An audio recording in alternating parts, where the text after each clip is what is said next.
Hello, everyone. This is a breaking news update on CBS News Baltimore. I'm Vic Carter. And I'm Rick Ritter. At this hour, we are reviewing the graphic video showing 5 now fired members of the Memphis Police Department beating a driver, Tyre Nichols, a little bit earlier this month. And Evans died from those injuries. That video is extremely disturbing, and so we're only showing a portion of what's been released. In the footage, Nichols is seen at a traffic stop being accosted by several officers before running away.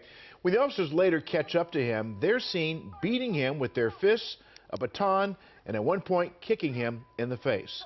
The officers have been fired, as we mentioned, and tonight face charges including second-degree murder, aggravated kidnapping, and more.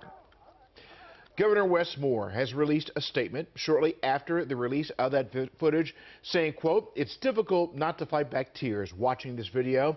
The inhumanity that was shown to Tyre Nichols, a young skateboarder and amateur photographer, is intolerable by anybody, but especially by people whose job and responsibility it was to protect him." And the governor goes on to say, quote, "I am thankful the Department of Justice is engaged in this investigation, and these 5 individuals must be held accountable." Mayor Brandon Scott joins us now live via Zoom. Of course, Mayor Scott, we know that the city is on alert just in case there are some protests. We know that there are protests underway in cities like Atlanta, and of course in Memphis people are gathering. How are you feeling this evening after you've seen this video?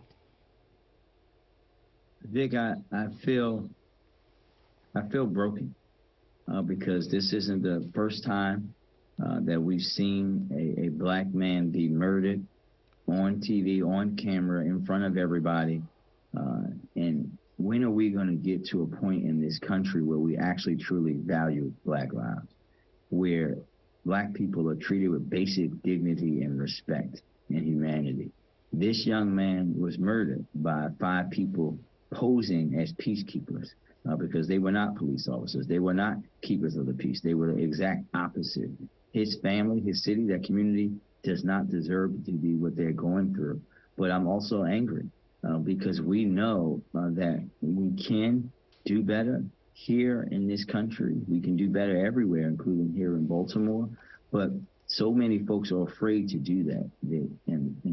They're afraid to do that. They're afraid to have Congress actually put into place national police reform. They're afraid to have conversations about race in America. They're afraid to face the fact that this country still to this day, on January the 27th, 2023, still teaches people that young black men are the big bad boogeyman, that we're inherently violent, that we're inherently going to harm people. We're still teaching that stuff in culture and putting it out to the world. And these kind of things and these kind of systems that we are still, and many people are still afraid to talk about and to touch, is what caused this young man to die and to be murdered. And Mayor, you know, you see this video, one, stomach turning, incomprehensible. You just talked about it a little bit. You can't help but think of Freddie Gray when you watch this video and what took place here in Baltimore. Obviously that in 2015, we're coming up on 8 years from that incident. The fact that we are still seeing heinous videos just like then, 8 years later, still dealing with it. How much work needs to be done? How far off are we from getting to where we need to be? We're nowhere near. And think about all the progress, Rick, that we've made here in Baltimore with police reform and under our consent decree. And you have actually talked to me about this in Vic, where some folks criticize me for leaning into that work and saying that we have to prioritize our consent decree and police reform, and say that I'm doing something that's going to hurt our ability to do policing. No, because you can do both. We can hold people accountable for being violent and also treat people with basic humanity and respect and dignity that this young man and far too many young black people and black people in general across this country are not afforded to. And for those who don't understand that, that's because they've never had to be the victim of. They haven't had to have that conversation with their parents. They've never been pulled over like Vic and I and pulled out of a car and sat down in handcuffs in the rain and be thinking in your mind, am I going to go home tonight?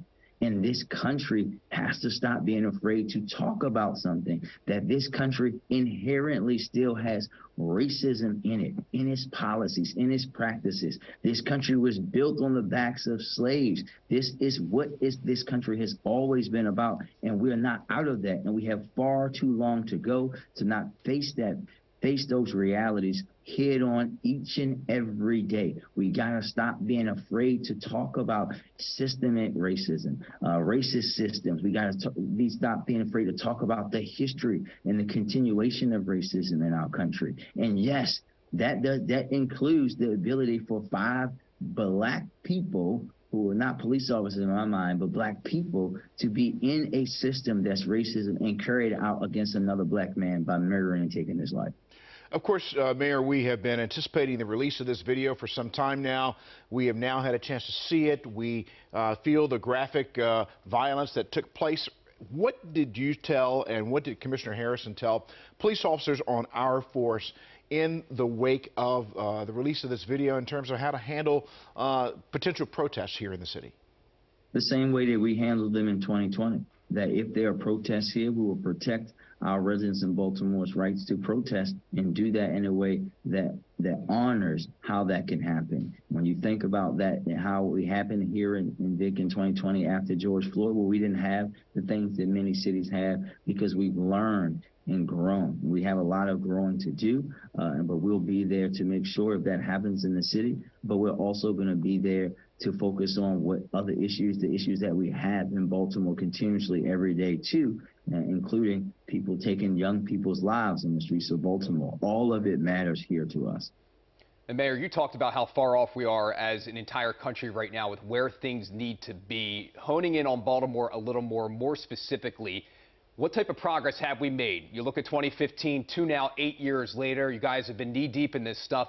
What type of progress have we made with those police-community relations in your eyes? Yeah, I think that when you think about it, I think that we've come far, but we have even further to go, because you have to remember where we started at, right? We came into this reform effort on the tails of a long time of zero tolerance, breathing by black policing for the majority of my lifetime, Rick. And when you think now, if you were to ask Brandon Scott, the councilman in 2011 or 2012, that I would be mayor in 2023, I would say, yes, I would be mayor in 2023. But if you were to ask me, would other mayors and other police departments be coming to Baltimore to talk about reform and best practices and policies, I would have probably laughed at you. But that's actually what happens today. When you look at how we've done with our use of force policy, how we built in the structure for accountability, how we're starting to value the use of technology in accountability, all of the policies and practices that we've implemented through the consent decree,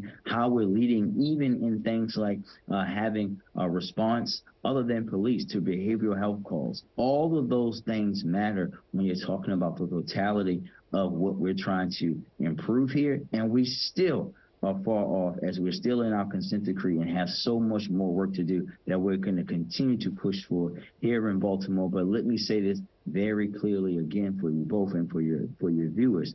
This is something that needs to be done at the national level immediately. It shouldn't be optional for any city, any jurisdiction in the United States of America. It should come down on high that this is what we're going to have to do in this country in order to move our country forward and start to really deal with this system. Mayor Brandon Scott's going to be a trying time over the next few weeks. Of course, after seeing this video and having some old wounds reopened after seeing this again, we thank you so much for taking the time to talk with us this evening. And, of course, wishing you the best and your police force and everyone who's going to be involved over the next few days to keep the peace and to respect the rights of people who may be protesting. Thank you again for joining us. Thank you, gentlemen.